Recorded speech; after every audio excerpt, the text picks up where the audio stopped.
My guest for the morning is a member of parliament for the KEEA and just goes lengthily as the Komenda Edna Iguafu Ebrim constituency. Thanks for joining me. Former Central Regional Minister as well, and Dr. Nana Ato Ata. He's in the studio. Okay, how are you? Thank you very much. This is the first time I'm hosting you. Yeah. All right, and then also the chairman of NDC Greater Accra, Joseph Ni. I always like adding Yemo, but it's not part of his name. Adekoka. Uncle Ade, how are you? Fine, thank you. Great, how about great, you great. too? I'm good. I was a bit under the weather. weather. Under the weather. You're feeling better now? I feel great now. Glad At least I'm 95% okay now. Glad so to see We you. thank God. all right, but let's start off. We would have started with power, but because KEA is where we know the Komenda sugar factory is, and we know that according to what the President as well as government communication people are saying, it's going to substantially improve job creation in the area, but it has come under a bit of controversy.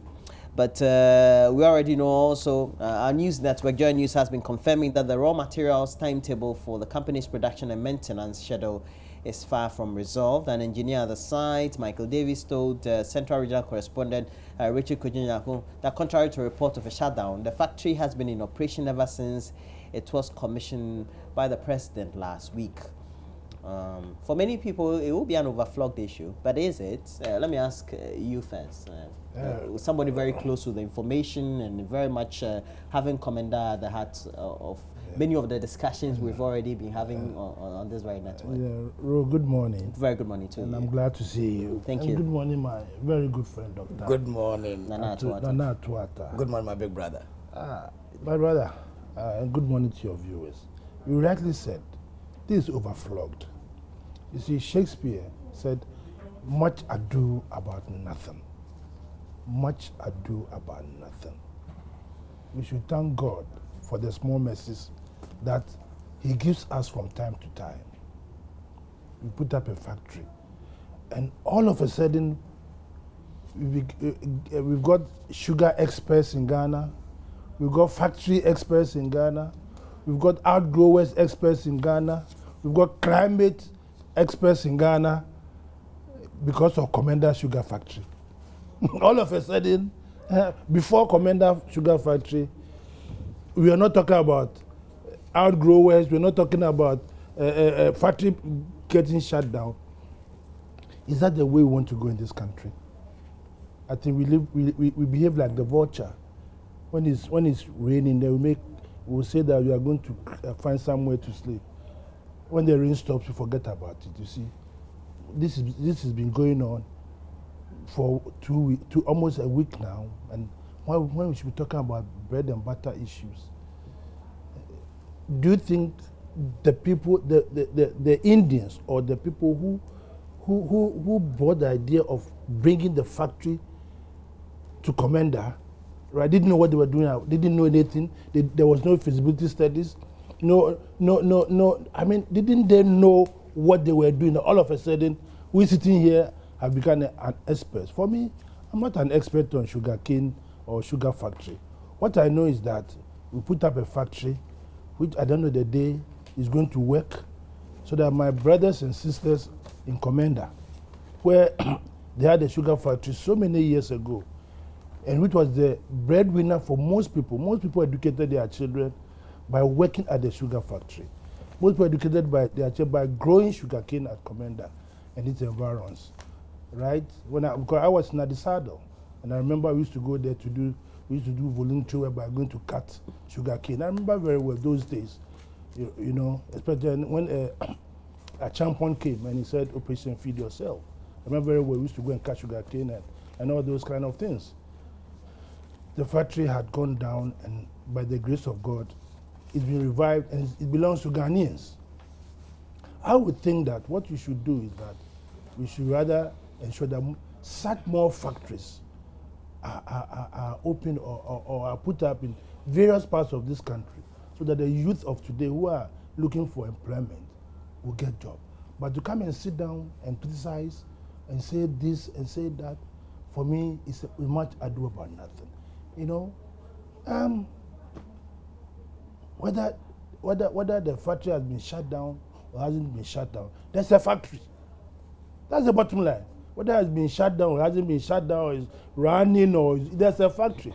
I'm not prepared to go through the modalities of this. For me, Komenda, the people in Komenda are very happy that they are now going to get if they are going to get employment in 6 months' time, if they are going to grow the sugarcane in 1 year's time. The fact of the matter is that a factory has been put up in Komenda for the people of Central Region and beyond to be able to access it, for people to now go into sugarcane plantation. I am even thinking, right, of even going to see the Komenda chief to give me some acres to go and start planting sugarcane. Because then you can also create a lot more. Exactly. This is what we should be thinking. Just along the value chain. Along value chain. This is what we should be thinking. Even transport, even providing this transport to cut sugarcane all over the place. This is what we should be talking about. As to whether they've closed the factory down. A factory is there. Yesterday I saw the pictures from your correspondent in Central Region. Richard Kwejinyako. Yes, and I was watching it, and it was working. And everybody knows that when you buy a car, if you go and buy a brand new car, you have to, there's something called idling. The car, you have to idle the car in. And after maybe 500 kilometers or something, it goes for change of engine oil. And then before you can start going beyond 150 or 200 kilometers, we have to clock a certain mileage before. So for me, all of a sudden we become experts.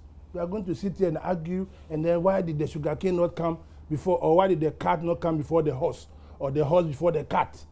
All these things. The bottom line, we need to move on in this country. We need to move on in this country and stop politicizing everything.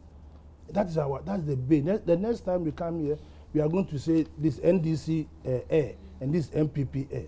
I'm not here to do that kind of thing. For me, I believe that we have to move forward in this country and stop this much ado about nothing, arguing, and the factory is there. The factory is there. That is the end of the matter. For you, that's the bottom line. Well, line. Nana, I know that a lot more people have spoken on this. Dr. Komenda Kennedy, from his base, even in the United States, has made comments on it, criticizing perhaps not too optimistic view of civil society organizations like Imani Ghana, and even some political commentators, and even the MPP, etc. But having a sugar factory, let's look at the economics of it. You have to be realistic. You need to have a supply chain of raw materials for a factory of such magnitude, of such huge investment. I mean, that makes economic sense, doesn't it? First of all, let me greet your cherished viewers. Let me put on record that I wholeheartedly support the revamping of Komenda Sugar Factory for two reasons. One, if you look at the teeming unemployed youth in Komenda and Negua and its environs, if this project is to reduce the unemployment rate in my area, why not? I should be very happy. Number two, we are told that Ghana spends about $200 million on importation of sugar every year for the last couple of years. If we're going to produce sugar in Ghana, and that is going to reduce our import bill, we should all say hooray. But there are critical issues. My big brother is talking about much ado about nothing. I believe that all that we're talking about, there are critical issues that we need, all of us, we need to show concern. One, why did we build that factory? That factory is supposed to be using raw materials, and that raw material is sugar cane. It is the sugar cane that will harvest crash before we can get sugar. It is through this that we'll be able to employ over 7,000 people that President alluded to. Where is the sugar cane? My brother was in Addis Ababa. I was in primary school. We had Komenda sugar plantation. Everybody who had, traveled between Elmina and Takrady, depending on where going from. If you're going from Elmina, on the left-hand side, just after Anyinsudu, you see sugar plantation all the way to Antado. That was the one feeding the factory. And then you rely on our growers as supplementary to supplement what you have in Komenda. Did we know that we're going to commission a project in May? Did you also know that the variety of sugarcane that we have now, it takes about 8 months before it gets mature, we harvest, we crush? Did you know that? If you knew, why is it that during our planning process, we didn't develop the land, say, last year, June, July, so that by August, September, we'll be having our own plantation? So we rely, so that, the sugar cane that will be coming from our growers become supplement or supplementary. The next issue, when the plantation was in existence, what we knew was that we had a primary canal from Komenda leading to Biposo, where we had water for irrigation. That is going to ensure that we have sugarcane all year round. Now, that primary canal is non-existent. We're not even talking about secondary and tertiary canals. The primary canal that is supposed to feed the factory, the plantation with water, is non-existent. Collapsed. We have not started that one. Another issue, if we're going to rely on our growers, what do you have? And that one, of course, is the old type of the variety that we're still going to use. Earlier on, the government had come with a price per ton, 60 Ghana cedis. Then they again said there's this bonus of 10 Ghana cedis, totaling 70 Ghana cedis per ton. Then I started doing some small calculation, because Abrim, as you know, those areas we used to plant sugarcane. Now the land is being turned to residential. We don't have it. Some have even converted to oil palm and that kind of thing. But I decided to just sit down and look at something. That a small Kia truck, maximum 3-ton load, goes to Komenda factory gate. 70 Ghana cedis per ton. A ton is 1,000 kilos. You get there, you are paid 210 Ghana cedis. Well, 70 Ghana cedis per ton and a 3-ton load. 210. Transportation costs alone. How much are you? So, our concern, and I fight for my people, and I need to fight for my people. How would farmers be attracted to, planting sugarcane with such a price? What do you suggest? Fortunately, just yesterday or the day before yesterday, the Ministry of Trade and Industry has increased from 70 to 90 Ghana cedis. And you are saying much ado about nothing. Within a week, some of these issues coming up, they have increased. So you think increasing from 60 to 90 Ghana cedis, is it not, to the benefit of farmers? But I don't think that's really his point of argument. Now, realistically, we have an edifice there. It's supposed to be the fulcrum around which we have a sugar industry. I agree. Exactly. Okay. I agree. But the point is that these critical issues. Okay. So now we don't have the other preambles you're talking about available. Right. We don't have acreages of sugarcane plantations available that will feed the factory. But ultimately, once we plan some short to medium term down the line, we're going to have that. That should be good news enough, I think. If, let's say I am from the area, or I visit the area, or perhaps I live in the area. No, I started by saying that I wholeheartedly support the revamping of the... So why the criticism constantly? Not necessarily from you, but because I also sense some level of criticism from you. Look at all these issues that I'm raising. Are they not pertinent? Well, they're genuine concerns. Genuine concern. A factory that will need raw materials. The raw materials that are not there. And now you come to say that it's going to employ 7,300. Give us, when are we going to get 7,300 people employed? When? Ultimately, we could have a lot more, thousands Ultimately, of people. but it means that we are not ready for the commission of the project because you need raw materials. I am not in any way against the project. So you're saying that the president hastily commissioned it? That is for what? Political expediency? Well, I mean, he would know. He would know. But you see, you commission a project.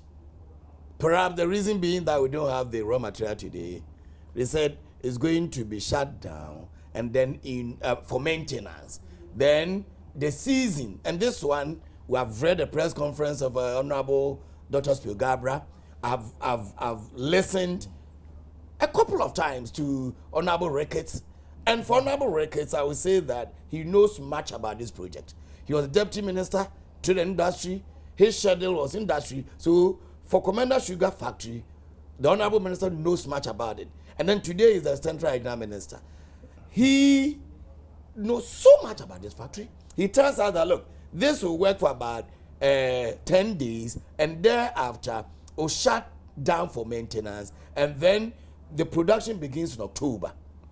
The sector minister, Honorable Spilgabra, now comes to say that it will work to June and then shut down to October, that production begins. So if we know that these raw materials and other things will be in place from October, why May 30th commissioning? And then you leave it there for a couple of... You think that was preemptive? That is my point. Roland, commission doesn't mean anything. Well, it means that I'm coming. No. Look, Kwame Nkrumah put up the meat factory. When he started industrializing Ghana, we had no cattle.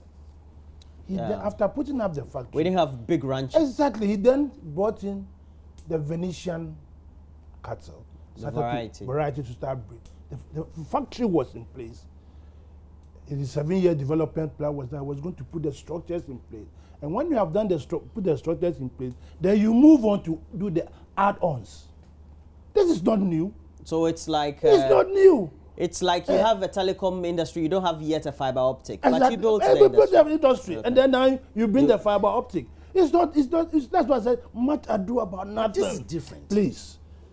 Much ado about that because we are talking about backward integration. This exactly. is a backward integration strategy. Exactly. Right. You put up the factory down. Once you put the factory in place, then because you cannot grow sugarcane, and when you haven't got the factory to work. Well, ideally it should be ready, no. So that when you commission the factory, you start running it. Then you run it through. No, that is why they said that they are buying. People have grown sugarcane. They will buy from them, right? And then going forward in Ghana. Yeah, but when you go there yesterday when you show the film, didn't you see sugarcane there? We don't grow sugarcane in Ghana. Well, the NPP claims that it was imported from Mauritius. That was some of them are saying. Very interesting. You see that the sugarcane was imported from Mauritius. Who said that? Sir John, I was seeing on a program. And he said the sugarcane was imported from Mauritius. The one that is... Well, it's not only Sir John. The minority leader at the press conference also made some allusions to some truckloads of... Exactly. You see? We said truckloads. We didn't say imported from... I have a copy of... No, I'm not saying imported. I'm saying that the minority also said... There's a copy of our press conference. I'm saying... No, don't refer to minority. Yeah, so the crux of the matter is that, for me, right, having seen factories put up in other countries. When you go to China today, they've built a whole industrial estate and nobody is working there. It's empty because they anticipate that there's going to be future generation, there's going to be increment in population. Yeah. So by the time that population increment... Actually, many countries do that. They do that. They put the thing in and let it hang there and do the backward integration. So I don't know what you are talking about. But they don't add a lot of political fanfare like the way the president did during the commission. I think that's the difficulty that many of his political protagonists or antagonists tend to have about. Let me tell you something. During President Kufuor's time, he picked toilet. They inaugurated the fanfares. HIPIC toilet. They were from HIPIC fund. Yeah, but we are talking about commissioning, fanfare. And I'm saying that President Kufuor commissioned HIPIC toilets with fanfare. So if commission is the problem, the fanfare is the problem. That is why we should get up and criticize. Is that the problem? Okay, so let me just get a last word from you, and summarily for just 2 minutes, and then we'll move on to the next issue. I think you do agree that it's a very good project. I've said it. Okay, and constantly, you feel that the value chain system should have been available, where we have the raw material base.